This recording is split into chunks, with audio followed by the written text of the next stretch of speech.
श्री राधे राधे। भक्तों, आध्यात्मिक जीवन में विश्वास का बड़ा महत्व होता है और जहाँ विश्वास शुरू हुआ, कृपा प्रकट रूप से दिखलाई पड़ने लग जाती है। स्वयं जिनकी बेटी माता थी अम्मा जी तो विराजमान है, लेकिन उनके पिताजी अब नहीं होंगे, सुगुणानंदन। उनको अब लगने लग गया था कि ये देवी ही है। बेटी के लिए उन्होंने समझ लिया कि ये देवी है, मेरी बेटी नहीं है ये, क्योंकि प्रत्यक्ष माता ने दिखला दिया था।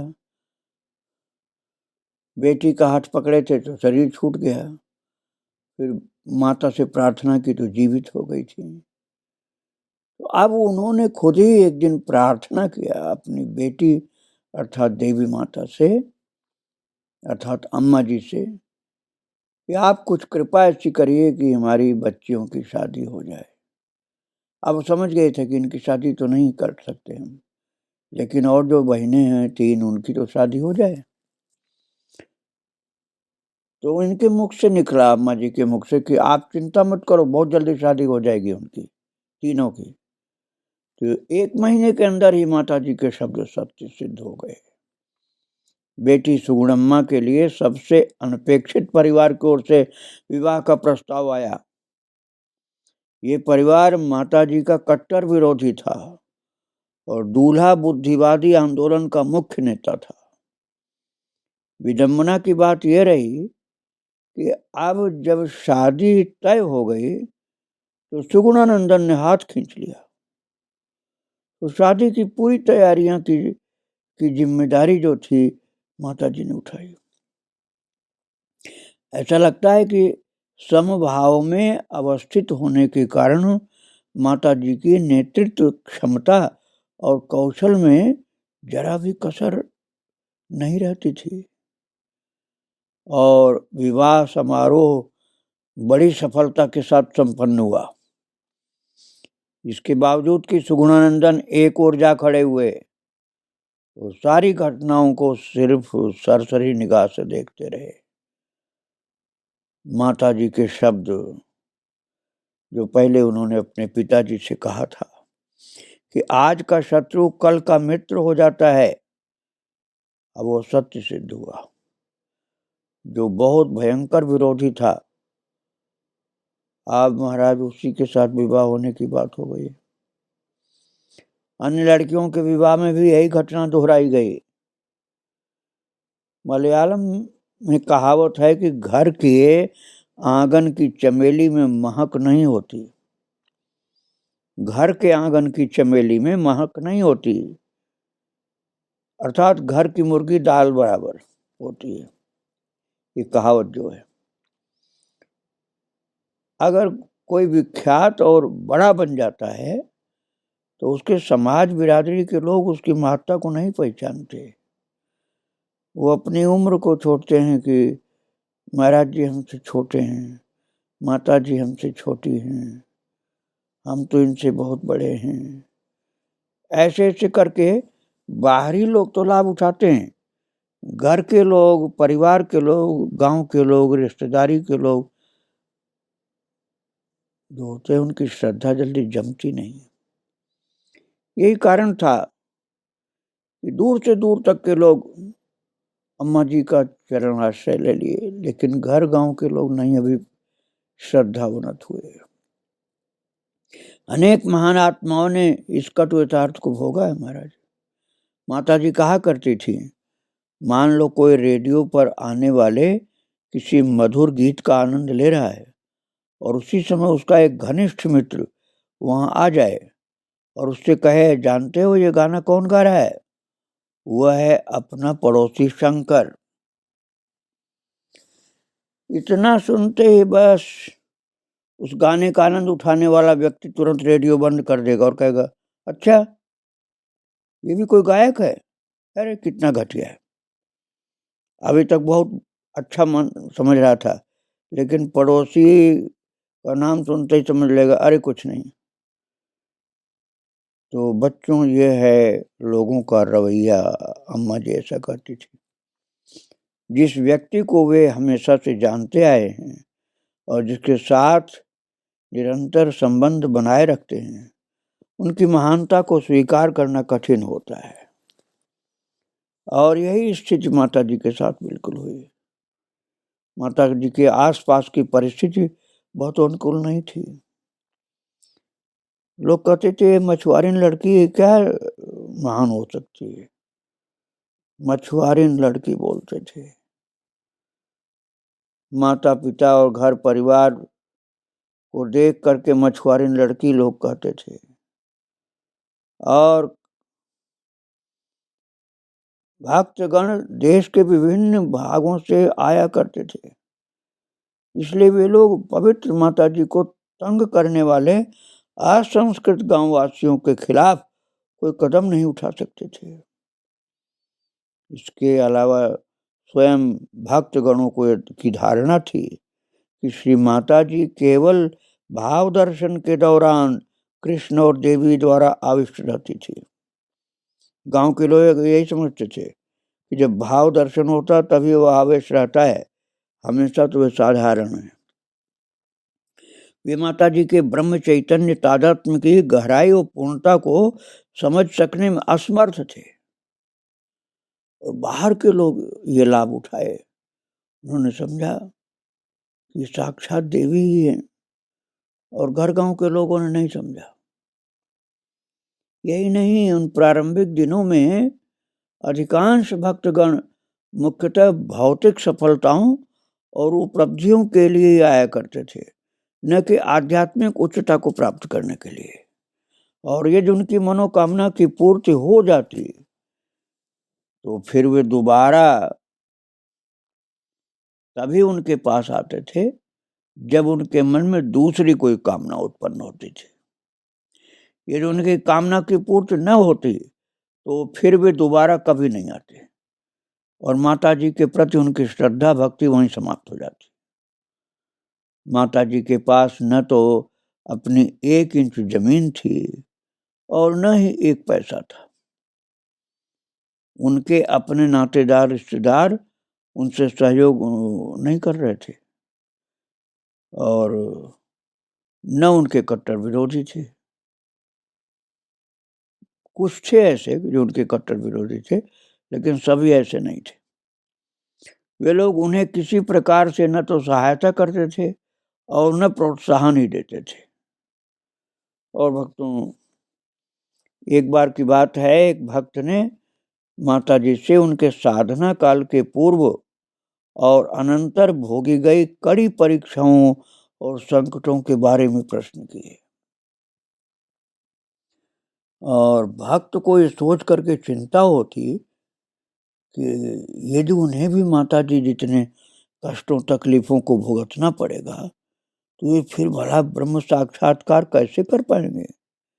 क्योंकि उन्हें ये आशंका थी कि क्या वे स्वयं इतनी कठिनाइयों को झेल पाएंगे। तो वक्त फिर माता जी ने उनको समझाया कि उनके अपने जीवन से यही सिद्ध होता है कि बुरी सी बुरी परिस्थिति में भी ईश्वर से साक्षात्कार हो सकता है। भक्तों, ये जानने में रुचि होगी लोगों की कि माता जी ने निंदा आलोचना के इन भयानक तूफानों के बीच एक आश्रम की स्थापना की, और इसके बारे में लोग चकित होते थे कि इतना विरोध, घर का, गांव का, रिश्तेदार का, सबका विरोध, और तब भी माता जी ने इतने विरोधों के बीच में भी भक्तों के कल्याण के लिए एक आश्रम की स्थापना कर दी थी। भक्तों, जो श्रद्धावान लोग थे उन्होंने ये बात समझ लिया था कि माता जी सर्वव्यापी हैं, यहाँ रहती हैं और दूर दूर तक की सब बात समझती हैं, सबके ऊपर कृपा कर देती हैं। और माता जी ने ये भक्तों को, जो सच्चे श्रद्धावान थे, वो दिखा भी दिया कि तुम्हारी आत्मा और मेरी आत्मा एक ही है। जिस माँ ने तुम्हें जन्म दिया है, हो सकता है वो इस जीवन से संबंधित बातों का ध्यान रखे। और जिनकी श्रद्धा कमजोर थी वो माता के विषय में पूरी बात समझने में असमर्थ थे, क्योंकि वो अपने गांव, अपने जात बिरादरी की कह के मछुआरी लड़की बताया करते थे। सन 1976 में ही 20 साल का एक नवयुवक उन्नी कृष्णन माताजी से भेंट करने के लिए आलपाड़ गांव से आया। उसकी पूरी मानसिकता सन्यासी की सी थी। यद्यपि उसका अपना घर और परिवार था, लेकिन वो बहुत ही कम जाया करता था, बड़ा समझदार था, वैराग्यवान था। माताजी से भेंट करने के बाद उसके मन में आध्यात्मिक जीवन के प्रति तीव्र पिपासा उत्पन्न हो गई। उसकी इच्छा को समझ करके 1 साल के बाद माताजी ने उसे मंदिर में दैनिक पूजा का काम सौंप करके अपने सानिध्य में रहने की अनुमति दे दी। माता ने देख लिया कि इसके अंदर श्रद्धा है, भक्ति है, वैराग्य भी है। श्री माता जी ने उसे ललिता सहस्त्र नाम सिखा दिया था और वो छोटे मंदिर में नित्य पूजा और ललिता सहस्त्र नाम का जाप करते हुए कालयापन करने लगा। इसके अलावा वो अन्य प्रकार के क्रियाकलापों में व्यस्त रहता था और शेष समय धार्मिक ग्रंथों का अध्ययन और भक्ति गीतों का लेखन करता था। रात को मंदिर के आंगन में पतले तौलिए को बिछौना बना करके सो जाता था। वो इतना शांत और मौन रहता था कि वहां आने वालों में से किसी को ये पता ही नहीं चल पाता था कि वो वहीं निवास करता है। और यूं वो भावी आश्रम का सर्वप्रथम अंतेवासी था। सुशिक्षित नवयुवकों की एक टोली ब्रह्म साक्षात्कार और मानवता की सेवा को अपना जीवन लक्ष्य बना करके अपना घर बार छोड़कर श्री माता जी के चरणों में शरणागत हुई। और 1978 के अंत तक आते आते आश्रम की परिकल्पना का बीज बढ़ते बढ़ते अंकुरित पल्लवित होने लगा। माता जी के चुंबकीय व्यक्तित्व और सर्वव्यापी प्रेम भाव से आकर्षित होकर के ये युवक सभी प्रकार की बाधाओं से लड़ते हुए साधना जीवन बिताने के लिए प्रोत्साहित हुए थे। इनमें से अधिकांश हरिपाठ से आए हुए थे और उच्च वर्ण के परिवारों के थे। अब देख लो, जिनकी श्रद्धा थी वे उच्च वर्ण के लोग भी इनके भक्त हो गए, शिष्य और सेवक हो गए। और उनके जात बिरादरी के लोग पता नहीं कौन सी मिट्टी के बने हुए थे कि अब भी उनकी श्रद्धा नहीं जमती थी। माताजी से मिलने के बाद उन्हें दृढ़ विश्वास हो गया था, जो लोग सेवक रूप में आए थे, कि माताजी द्वारा निर्देशित मार्ग को ही उन्हें अपने जीवन का चरम लक्ष्य बनाना चाहिए। 1 महीने के भीतर ही श्री कुमार, रमेश राव, वेणुगोपाल, हरि कुमार, रामकृष्णन, बाल गोपालन और चंद्र माता जी से मिलने आए और उनसे निवेदन किया कि वे उनका मार्गदर्शन करें। लेकिन सुगुणानंदन अब भी उन्हें पूज्य माता जी के सानिध्य में रहने से हतोत्साहित करते थे, जबकि महाराज वो पिताजी थे माता के, फिर भी आए हुए भक्तों को हतोत्साहित करते थे। अब बताओ, जब पिता का यह हाल था तो और लोगों का क्या हाल होगा। किंतु वो इतने श्रद्धावान थे जो आते थे माता जी के चरणाश्रय में, वो किसी की सुनते नहीं थे। और सुगुणानंदन बताओ हतोत्साहित करते थे, जो कि माता के पिताजी थे। और उसकी मुख्य वजह कह सकते हैं, कारण कह सकते हैं कि उनकी दूसरी अविवाहित बेटियां थी। उनको यही चिंता रहती थी कि जो बची हुई बेटियां हैं, अविवाहित हैं, उनका विवाह कैसे होगा। इन युवा साधकों में से अधिकांश या तो अभी कॉलेज में थे पढ़ने वाले या नौकरी कर रहे थे। केवल एक बालू ही ऐसा था, बालू नाम का साधक, जिसने अभी हाल में ही कॉलेज की पढ़ाई पूरी की थी।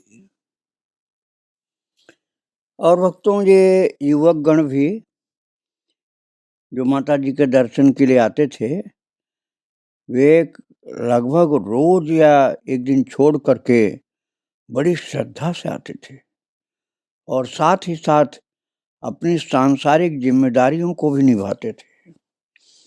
सांसारिक जीवन यापन करते करते ये युवक गण आध्यात्मिक जीवन की ओर मुड़ गए और उनमें हुआ ये आकस्मिक परिवर्तन उनमें से अधिकांश के परिवारों और मित्रजनों को पसंद जो नहीं आ रहा था। जो परिवर्तन उनमें हुआ, आध्यात्मिक परिवर्तन उन युवकों में, तो घर के लोगों को लगता था कि ये सब बैरागी साधु हो जा रहे हैं, तो उनको अच्छा नहीं लग रहा था। उन लोगों की यही धारणा बनी कि माता जी कोई जादूगरनी है जिसने अपने प्रबल वशीकरण मंत्र टोने से उनके बेटों को वशीभूत कर लिया है। और इधर बुद्धिवादी दल मौका मिलते ही श्री माता जी की आलोचना करने को तत्पर रहता ही था। सो तुरंत ही उन लोगों ने माता जी के विरुद्ध आंदोलन छेड़ दिया। जो नवयुवक आते थे उनके माता पिता और जो पहले से विरोधी थे वो मिल गए। तो श्री माता जी के विरुद्ध जनता की भावनाओं को उकसाने के लिए उन लोगों ने अखबारों में सनसनीखेज खबरें छापनी शुरू कर दी। और ये स्वभाव होता है भक्तों दुष्ट लोगों का, बड़ी ताकत लगा करके संतों का विरोध करते हैं। इन मनगढ़ंत कहानियों के अखबार में छपने से उनके भक्तगण और उन युवकों का दल चिंतित हो उठा। माता जी को जब उन लोगों की चिंता के बारे में पता चला तो वे खिलखिला करके हंस पड़ी और बोली, हम कागज के टुकड़ों पर छपे अक्षर या शब्द नहीं हैं। बात ये थी ना कि माता जी तो बहुत ऊंची भक्त थी, आज भी हैं, इसलिए उनको भगवान पर पूरा भरोसा रहता था। उन्होंने कहा, ऐसी बातों पर ध्यान देने में अपना समय व्यर्थ न गंवाकर अपनी आध्यात्मिक साधना जारी रखो। आज जो हमारा विरोध कर रहे हैं वे ही लोग कल हमारे भक्त बन जाएंगे। और ज्यों-ज्यों समय बीतता गया श्री माता जी की घोषणा सत्य सिद्ध होती गई। उसी साल नवंबर में आलेप्पी का एक युवा ब्राह्मण चंद्र श्री माता जी से मिलने इडमन्नेल आया। पहली भेंट में उसमें महान परिवर्तन हो गया और उसके बाद से बीच बीच में जब भी संभव होता वो माता जी से मिलने आया करता था। उसके समझ में आ गया उस ब्राह्मण को, पहले जो विरोधी था वही हो गया भक्त, अनुरागी हो गया। उसमें सांसारिक जीवन का त्याग करने की तीव्र कामना उत्पन्न हो गई और उसने श्री माता जी से परामर्श मांगा कि आध्यात्मिक साधना करने के लिए वो किस स्थान पर आवास करे, क्योंकि उन दिनों सुगुणानंद की आदत थी कि जो भी युवक साधक श्री माता जी के सानिध्य में रहना चाहते थे उन्हें वे खदेड़ दिया करते थे। एक संध्या को ये इस ब्राह्मण की बात जो बता रहा, चंद्र नाम था, उनको भी सुगुणानंदन की डांट फटकार सहनी पड़ी और उसे इडमन्नेल छोड़कर जाने का आदेश दे दिया गया सुगुणानंदन की ओर से। उससे चंद्र के मन को बड़ी ठेस लगी थी, इसलिए चंद्र ने माता जी से साधना जारी रखने के लिए उपयुक्त स्थान का निर्देश देने का निवेदन किया था। श्री माता जी ने उसे निर्देश दिया कि वह रमण महर्षि की साधना भूमि जो है तिरुवन्नामलाई, वहां के लिए माता जी ने बताया। माता जी ने उस चंद्र नामक ब्राह्मण से कहा कि तिरुवन्नामलाई जो है रमन महर्षि की साधना स्थली, वहां जाके 41 दिनों के मौन व्रत का संकल्प धारण करो। वहां से प्रयाण करने के पूर्व चंद्र ने पूछा, अम्मा जी, यदि सुगुणानंदन इसी ढंग से भक्तों से आचरण करते रहेंगे तो भला इस स्थान पर आश्रम कैसे बन पाएगा? वो आपके प्रति और आपके सानिध्य में रहना चाहने वाले जो हैं उनके प्रति निर्मम है बिल्कुल। माता जी, आजकल आपको कितनी कितनी कठिनाइयों से गुजरना पड़ रहा है। जो आपके श्रद्धावान भक्त हैं उनको ये भड़काते हैं, हतोत्साहित करते हैं, भगाते हैं। आपके कष्टों को देख पाना मेरे लिए असहनीय सा हो रहा है कि आपकी देखभाल करने वाला और आपकी आवश्यकताओं की पूर्ति करने वाला कोई नहीं है। माँ ने उसे सांत्वना देते हुए समझाया, चिंता मत करो, अरुणाचल से लौट आने तक सब कुछ ठीक हो जाएगा। तुम अरुणाचल जाओ और जो मैंने कहा वो साधना करो। वहां पर कुछ ऐसे लोग हैं जो माता जी की और भावी आश्रम की देखरेख करेंगे। अन्य देशों के मेरे बच्चे मेरे दर्शन की व्यग्रता से प्रतीक्षा कर रहे हैं। वो दिन आएगा जब सुगुणानंदन स्नेह के साथ तुम्हारा स्वागत करेंगे। तो माता जी को भविष्य का कितना ज्ञान था। उन्होंने बता दिया कि वो समय आएगा, यही शरीर के पिताजी जो बहुत बड़े विरोधी हैं, ये सभी भक्तों का स्वागत करेंगे। फिर चंद्र ने माता जी से नियमित दिनचर्या के लिए एक घड़ी और एक रुद्राक्ष माला की याचना की।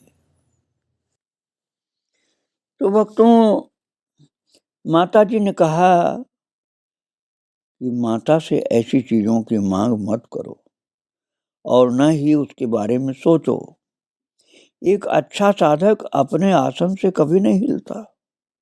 वो तो जो कुछ चाहता है वो तो उसके पास अनायास और स्वयं आ जाता है। मकड़ी और अजगर को देखो, वे अपने शिकार की तलाश में कहीं नहीं जाते। मकड़ी चुपचाप अपने जाल में बैठी रहती है और नन्हे नन्हे जीव कीड़े स्वयं ही आकर उसमें फंसते जाते हैं। अपने भक्तों की देखभाल करना भगवान का कर्तव्य है। सब कुछ उनके चरणों में समर्पित कर दो, अरुणाचल जाओ और फिर सब आवश्यक वस्तुएं अपने आप तुम्हारे पास आ जाएंगी। माता जी की अलौकिक छवि को अपने हृदय में संजोकर और उनके असीम स्नेह की स्मृति को साथ लेकर इस काम के लिए एक मित्र द्वारा दिए धन को लेकर चंद्रू तिरुवन्नामलाई के लिए निकल पड़ा। भगवान शंकर के आवास स्थल पावन अरुणाचल पर्वत की गुफा में उसने कुछ दिन बिताए। पहले 2 दिन उसने केवल पत्तियों और जल पर बिताए, लेकिन तीसरे दिन शाम को आहार के अभाव में वह अम्मा पुकार कर अचेत हो गया। और माता जी को लिखे एक पत्र में उसने बाद में इस अनुभव का वर्णन करते हुए लिखा कि शाम के लगभग 5 बज रहे थे और मैं भूख के मारे अचेत हो गया। मैं पहाड़ों पर अर्धचेतन अवस्था में पड़ा था और तब मैंने बड़े स्पष्ट रूप में माता जी की मुझे पुकारती हुई आवाज सुनी, हाय मेरे बच्चे। मैंने अनुभव किया कि कोई मेरे ललाट पर हल्के हल्के हाथ फेर रहा है और उन्होंने बताया कि जब मैंने आंखें खोली तो अपने समक्ष श्री माता जी को सदा की तरह सफेद वस्त्रों में खड़े पाया। उस दृश्य को देखकर मैं भावोल्लास से रोमांचित हो उठा। श्री माता जी को जब ये पत्र मिला तब भक्तगणों के समझ में आया कि ये तो वही क्षण था जब वल्ली काबू माता जी ने अचानक पुकारा था, हाय मेरे बच्चे। तो भक्तों को याद आ गया कि माँ ने तो इतनी दूर से पुकार लगाई थी, हाय मेरे बच्चे। और मुड़कर अपने पास बैठे एक भक्त से कहा था, चंद्रू तिरुवन्नामलई में 3 दिन से भूखा है और मुझे देखने के लिए छटपटा रहा है। उस घटना के बाद से चंद्रू को नियमित आहार प्राप्त होने में किसी प्रकार की कठिनाई फिर नहीं हुई। साधना के लिए चंद्रू दिन भर पर्वत पर रहता था और रात को पर्वत तल पर आकर सो जाता था। पर्वत से उतर करके नीचे आते हुए पहला व्यक्ति जो उसे मिला वो गायत्री नामक एक ऑस्ट्रेलियाई महिला थी। 1-2 दिन के बाद वो रियूनियन आइलैंड के वासी मधुसूदन से मिला, जिसके पूर्वज भारत से गए थे। और इन तीनों ने पाया कि एक ही प्रेम धारा उन्हें परस्पर बांध रही है। श्री माता जी के शब्दों का स्मरण कर चंद्रू को लगा कि यही दोनों माता जी की ही संतानें हैं। वह इन लोगों से माता जी की बातें करने लगा और उसने उन्हें माता जी की एक छोटी सी तस्वीर दिखाई। गायत्री उनके आनंदमय मुखमंडल को और ज्योतिर्मय नेत्रों को देख करके मुग्ध हो गई। और भक्तों, इस प्रकार से देशी विदेशी पूरे विश्व के लोग जिनके अंदर सात्विकता थी वो सब माता जी की ओर खींचने लगे। माता जी के विषय में आगे मैं फिर सुनाऊंगा आपको। आज मैं यहीं विराम दे रहा हूँ माता जी को प्रणाम करके। श्री राधे राधे, जय श्री राधे राधे।